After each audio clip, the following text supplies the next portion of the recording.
Hello and welcome back to the channel. Today we're going to be doing something pretty exciting.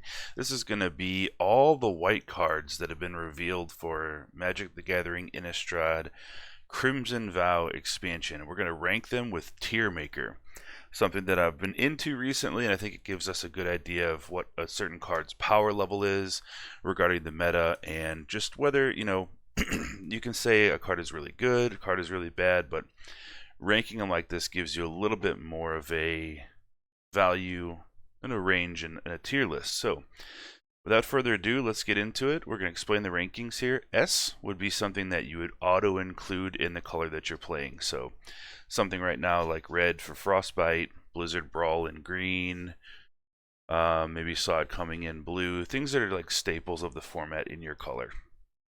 A is something that we definitely want in our deck. Happy to play it. B is a playable, it's a good card. C can be played in some scenarios, and D is going to be something that you want to try to avoid at all costs. I will be mentioning both constructed and limited in this set review, but it's mostly going to be thinking about constructed. So here we go. Our very first card, Welcoming Vampire.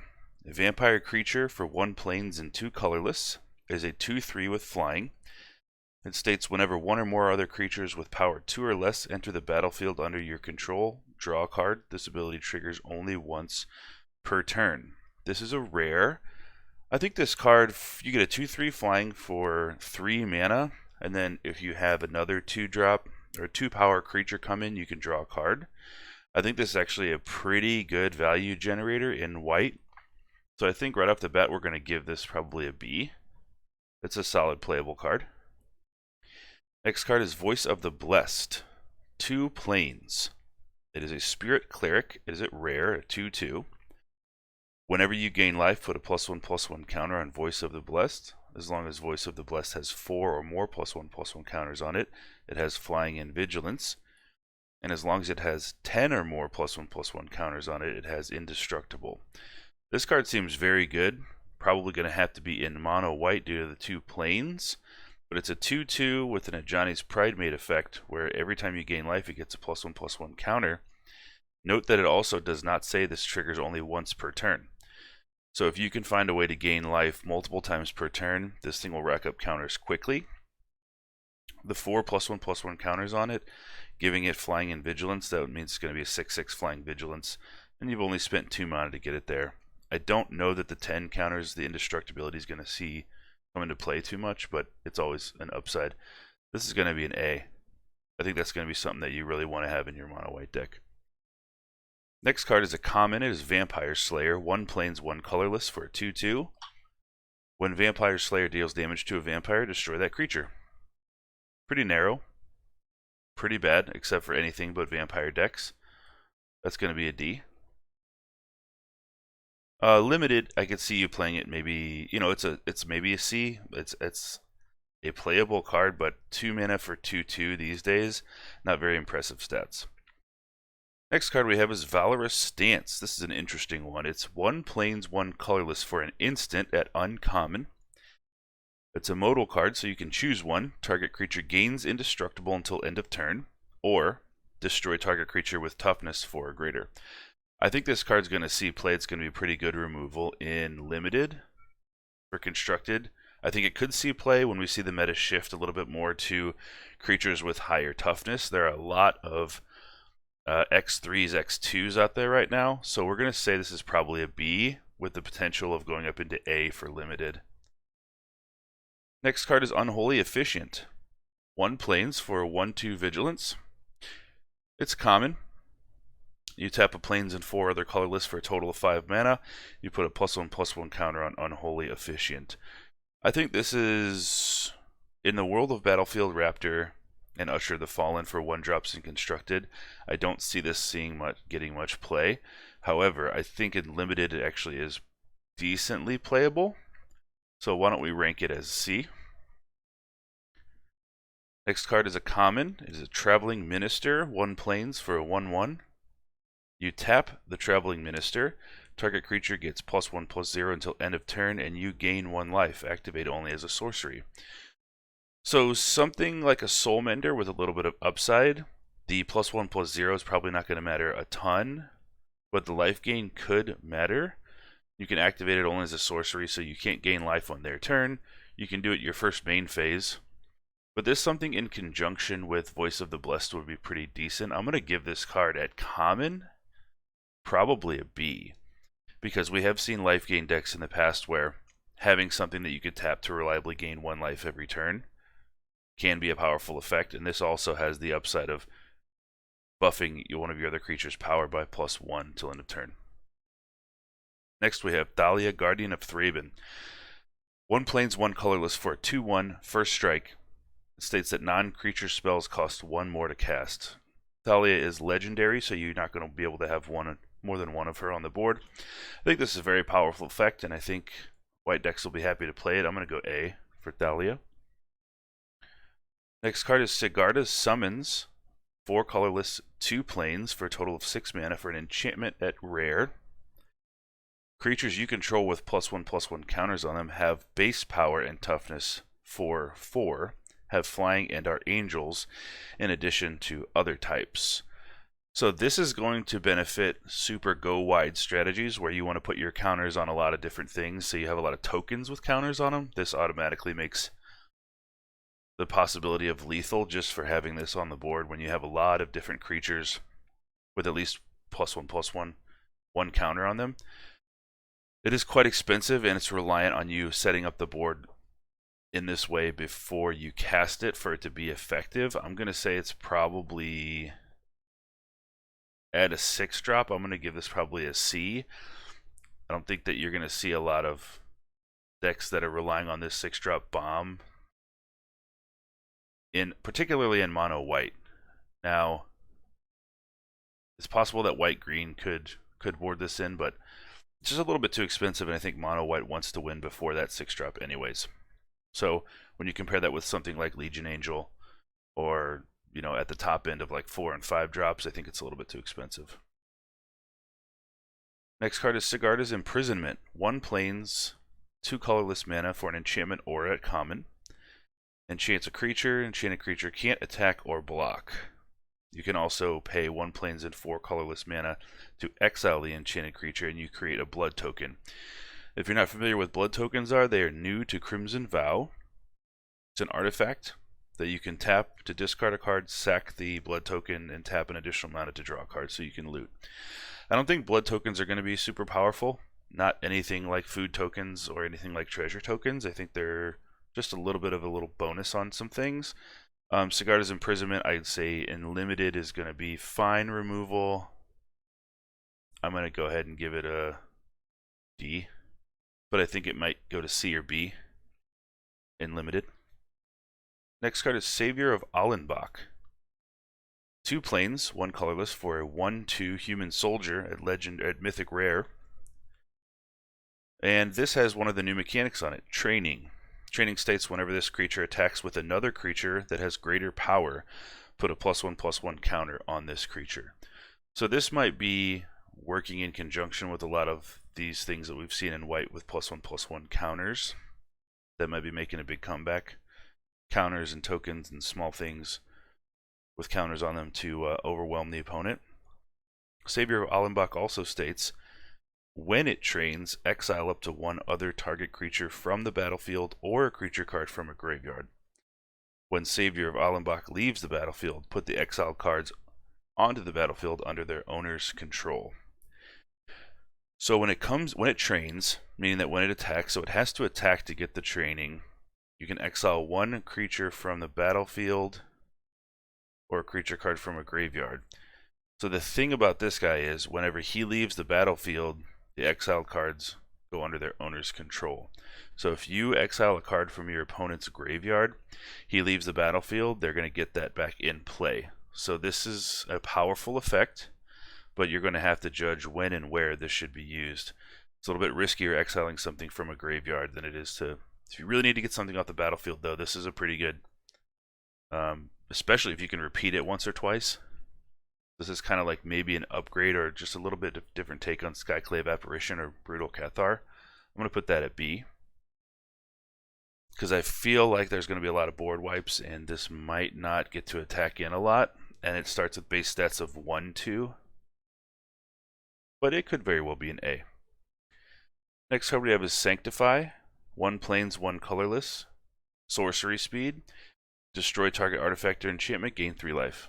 Pretty standard sideboard card against a deck with a lot of artifacts or enchantments, and the life gain is a one-time only effect that's non-repeatable. I'm going to give it a D.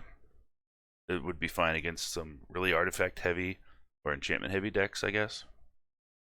Next card is Resistance Squad. 1 plains, 2 colorless mana. It's a human soldier at uncommon. Stats are 3-2.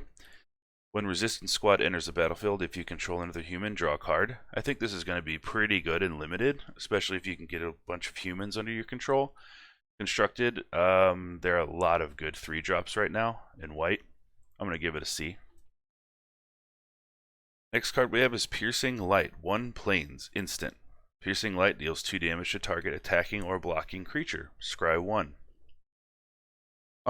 This is the first time I've seen this card. So, it is common, 2 damage to attacking or blocking creature. So the problem with these is they sound really good, but if you're attacking and the blocker's already been assigned and you deal 2 damage to it, a lot of times at best you're trading one of your creatures and this card to destroy theirs, or if you outright destroy theirs when it's already become a blocker, your damage still doesn't get through. I think there are other effects, exile effects in white that would be better suited than playing this card. The Scry is not really good enough upside to persuade me to put this into the deck. I'm going to give it a D. It is cool that white does have a little shock though, but the conditions make it pretty narrow. Next card we have is Parish Blade Trainee. 1 plains, 1 colorless for human soldier at common. Stats of 1-2 with training. When Parish Blade Trainee dies, put its counters on target creature you control. Limited, I think this can be a pretty decent little play. You attack in once or twice, get a couple counters on it. It dies, the counters go somewhere else. You know, maybe you're even lucky enough to snag that Voice of the Blessed and put those counters on it and get it to be a 6/6 Flying Vigilant Angel. I think it's fine. I don't see it being really played in Constructed. Maybe, but I'm going to give it a C. Next card is Allenbach Escort. 1 white mana at uncommon, human cleric, 1/1 stats, vigilance. Sacrifice it. Target creature you control with a counter already on it gains lifelink and indestructible until end of turn. I can see it being decent in counter decks, but it's pretty narrow. I don't think you're going to be wanting to run it all the time. The conditions to sacrifice it. So think about this as a card that we've seen, you know, a year ago, up to 6 months ago, Selfless Savior, All Seed of Life's Bounty, or something like that. This is a weaker version of that. And for it to even do anything, your other creature has to have a counter on it. I'm going to give it a D. I think it's pretty narrow. Even at uncommon. There's going to be decks that run it, obviously, that have a lot of counter synergy, but I think in general, D is where we're going to be. We'll give it a D+. How about that? Next card is Nurturing Presence. 1 plains, 1 colorless for an enchantment aura at common. Enchanted creature has, whenever a creature enters the battlefield under your control, this creature gets +1/+1 till end of turn. When Nurturing Presence enters the battlefield, create a 1/1 white spirit token with flying. I don't think this card's very good. I think it's pretty self-explanatory. We'll put it at D.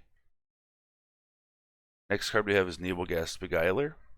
1 plains, 4 colorless mana. It's a common spirit. Stats of 2/5. It also has tap a plains, tap this creature, and tap another target creature. This is unplayable in anything other than if you're drafting an Azorius control or Orzhov control deck or something that you want to just tap some things down.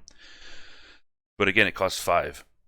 So even in those decks, 5, 6, and 7 is where you want to be dropping bombs. You don't want to be dropping tap down creatures. at that level. You want to be dropping those at level 3, you know, mana cost 3 or 2, even better. I'm going to give this a D. Next card is Militiarallier. 1 plains, 2 colorless for a total of 3. For a human soldier at common, stats of 3/3. Militiarallier can't block alone. Whenever Militiarallier attacks, untap target creature. This is a little bit of a tricky card. I think it's fine at common. Can't attack alone is the only thing. But if you can have another attacking creature, then you can untap something. Say you have a tap effect where you can buff a creature or have some effect, attack with this and something else, and then untap that. I think that's pretty decent. I'm going to go ahead and give that a C. Next card we have is Lanternflare. 1 plains, 1 colorless for a rare instant. Lanternflare. Oh, if you haven't seen Cleave yet, that's the new mechanic for Crimson Vow. Cleave has an alternate cost in the body of the card text, and it states that you may cast this spell for its Cleave cost. If you do, remove the words in square brackets. So if you cast this for 2, Lanternflare deals X damage to target creature, planeswalker, and you gain X life. X is the number of creatures you control. Okay. So if you have 2 or 3 creatures, you blast something for 2 or 3 damage, you gain that life. That's already pretty good for 2 mana. But the cleave cost, if you're in Boros colors, meaning white, red, you can tap 1 white, 1 red, and X, and you can just blast something for X damage to target creature, planeswalker, and gain X life. So you can tap a total of 7 mana, do 5 damage to a creature or planeswalker, gain 5 life. Later in the game, it's pretty cool to have that versatility. I think Lanternflare is quite good. I'm going to give it probably, it's either a B or an A. I'm going to give it an A just for the versatility of it, because I like it in mono white. I like it in Boros. I think it's good. If this card was able to target an opponent directly, I think this would be S tier. Next card is Hopeful Initiate. 1 plains for Human Warlock. Stats of 1/2. This is a rare. It has training. You can also tap a plains and 2 colorless, total of 3, to remove 2 +1/+1 counters from among creatures you control to destroy an artifact or enchantment. There are some pretty good enchantments in the meta right now with Ranger class, Skeletal Swarming, Meathook Massacre, things like that. There's the Angel one, Starnheim's Vengeance or something like that. Situational though. So if you don't use that, you also have to remove counters from creatures you control. If you don't use that, it's just a 1/2 with training. I think it's a fine sideboard card, but I'm going to give it a D even at rare. I just don't think it's going to make the main decks. Next card we have is Heron Blessed Geist. 1 plains and 4 colorless for a spirit at common. It's a 3/3 flyer. You can also tap a plains and 3 colorless. Exile Heron Blessed Geist from your graveyard once it dies. Create 2 1/1 white spirit creature tokens with flying. Activate only if you control an enchantment and only as a sorcery. I mean, okay. It's a 3/3 flyer for 5, which isn't really impressive base stats, really. I would like to see it at 4/3 or something like that, or a minimum of 3/4. But there's this conditional thing where you can exile it from your graveyard when it dies, but that costs 4 just to make 2 1/1 flyers. I think it's probably a D+, maybe a C. I don't know, even in limited, if you're going to drop that for 5, if it's going to do too much. Maybe. I could be wrong. It's kind of a weird card. Next card we have is Heron of Hope. 1 plains, 3 colorless mana. It's a bird at common. 2/3 flying. If you would gain life, you gain that much life +1 instead. You can also tap a plains and a colorless, and Heron of Hope gains lifelink until end of turn. Yeah, I think this is perfectly serviceable and limited. I don't think it's going to make any constructed decks, so I'm going to give it a C. Hallowed Haunting is our next card. 2 plains, 2 colorless for an enchantment and mythic rare. As long as you control 7 or more enchantments, creatures you control have flying and vigilance. Whenever you cast an enchantment spell, create a white spirit cleric creature token with this creature's power and toughness are each equal to the number of spirits you control. Kind of a cool little engine. I think the 7 or more enchantments thing is bait. How often have you seen somebody control 7 or more enchantments?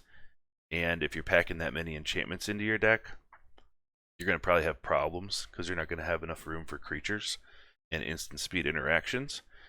I don't see that happening a lot, but so if we just take it for its floor, at 4 mana for when you cast an enchantment, you get a spirit with basically has power and toughness of other spirits. Seems kind of hard to get working, honestly. We're going to need some more powerhouse enchantments in the set to see this at its full potential. I'm going to give it a C. I don't think it's going to be incredible, but if it does have a home, it's going to be in a control deck as a win con. Next card we have is Griffin Cavalry. 1 plains and 3 colorless mana. For a human knight at uncommon, it's a 2/2 with flying. It has training. And whenever Griffin Cavalry attacks, you may pay 1 plains and 1 colorless. If you do, target attacking creature without flying gains flying until end of turn. Okay. 2/2 flying for 4, base stats with training.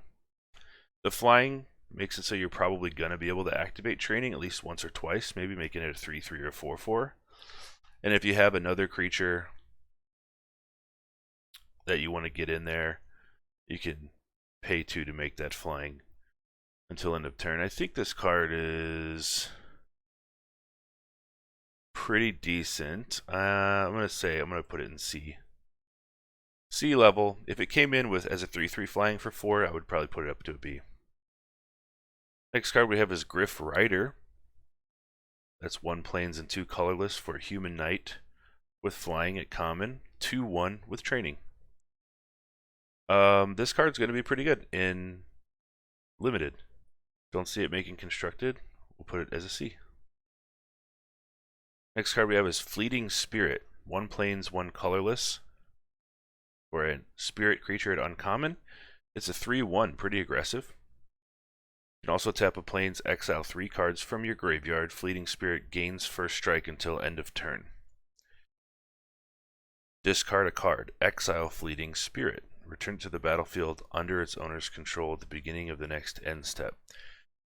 Sounds pretty good.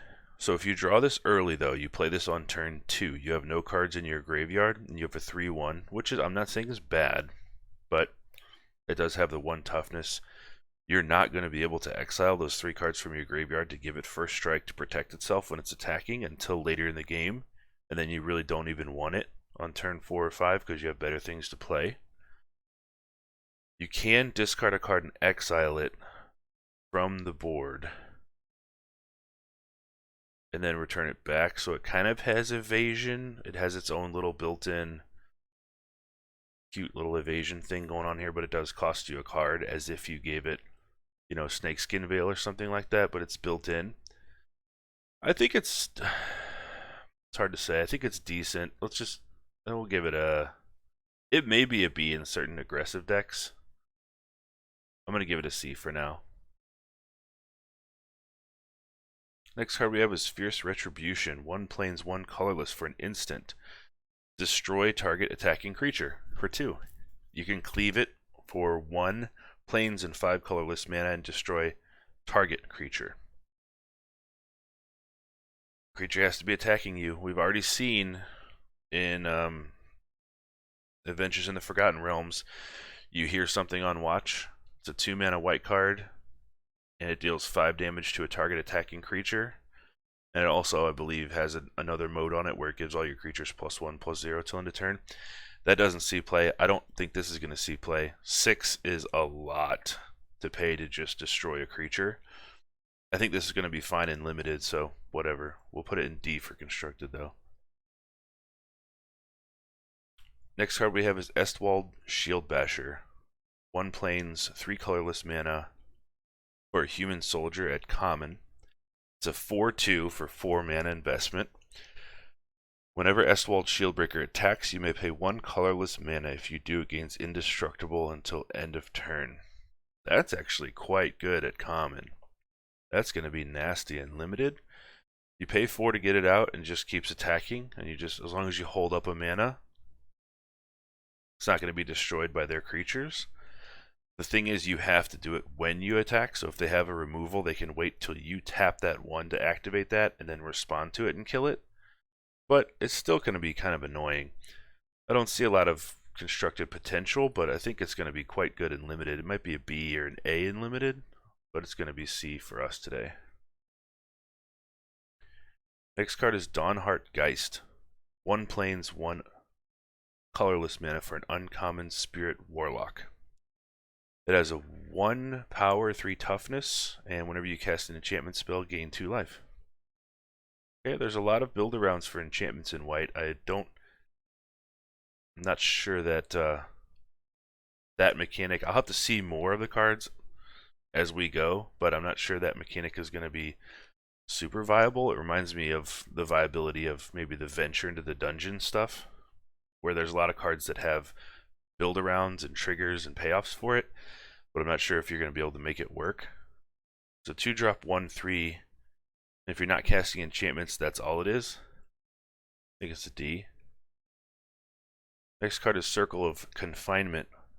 1 plains, 1 colorless for an enchantment at uncommon. When it enters the battlefield, exile target creature an opponent controls with mana value 3 or less until it leaves the battlefield. When an opponent casts a vampire spell with the same name as a card exiled with Circle of Confinement, you gain 2 life. Okay, so it's like a glass casket, or, you know, cheaper costed Oblivion Ring that also is weirdly targeting vampires, and if they cast another one, that you just gain 2 life. I'm not sure how often that vampire clause is going to come up, but I mean, yeah, it's good removal in limited for sure. I said I wasn't going to focus too hard on limited in this, and I feel like all I've been talking about is limited, but we're going to give it, I'll give it a C. Next card we have is Cemetery Protector. 2 white, 2 colorless, 3/4 flash. This is a mythic rare. When Cemetery Protector enters the battlefield, exile a card from a graveyard. When you play a land or cast a spell, if it shares a card type with the exile card, create a 1/1 white human creature token. I think this is pretty strong in white weenie creature decks. Come in, exile one of the creatures from their graveyard, and then you start playing cheap white creatures and generating tokens. I think this is probably an A. I think that's going to see a place in mono white somewhere along the line. I'm not sure what it will replace. Maybe it will replace some of the 3-drops for a little bit more of an aggressive strategy. Maybe you can get rid of Amal the Skyclave if you're running it, or if you are running maybe Adeline, Resplendent Cathar, you could run it alongside that. I think it's pretty strong to generate 1/1 white humans whenever you play a land or cast a spell that shares a type. You could do that multiple times per turn. Next card is by invitation only. 2 white, 3 colorless for sorcery. States choose a number between 0 and 13. Each player sacrifices that many creatures.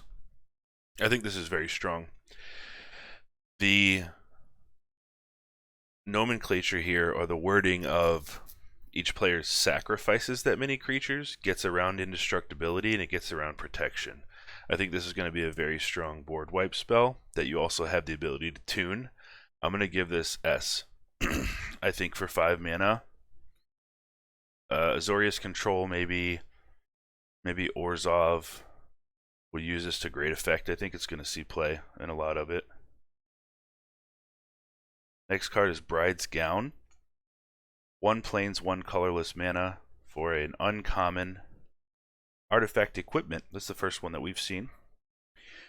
And equipped creature gets +2/+0, gets an additional +0/+2, and has first strike as long as an equipment named Groom's Finery is attached to a creature you control. Haven't seen that card yet. I would be surprised. Maybe it's a black card.